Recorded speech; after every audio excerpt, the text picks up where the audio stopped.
3.5 dekada nang nagpapasaya ng mga manonood ang longest-running noontime variety show sa Pilipinas na Eat Bulaga. Ano kaya ang sikreto ng Dabarkads sa pagtataguyod ng programang sinubok na ng panahon? Balitang hatid ni Lala Roque. Isang libon, isang tuwa, buong bansa.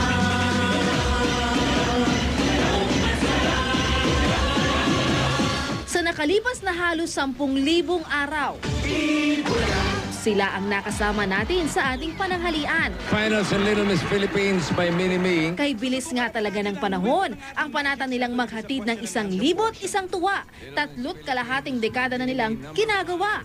Unang umere noong 1979. Hindi na mabilang ang mga pinasaya ng longest running noontime variety show sa bansa. Actually, nararakit nga lang kami si Vic. Ang salita nun, pare, pag nabili ko na yung kotse, tigilan na natin. Hindi, totoo yun.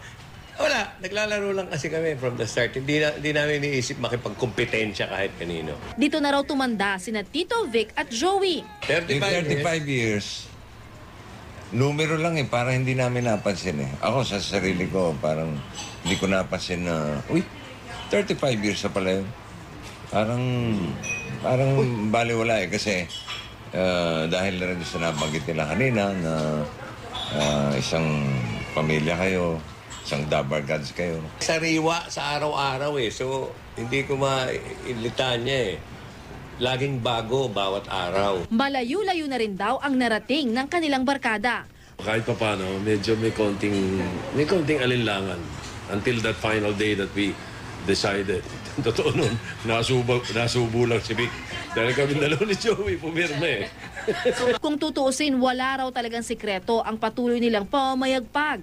It is a public service show masquerading as an entertainment program. Sana raw patuloy pa silang makapaghatid ng saya mula Batanes hanggang Hulo. Salamat. Yun ang may naman na gawin. Pagpalain kayo.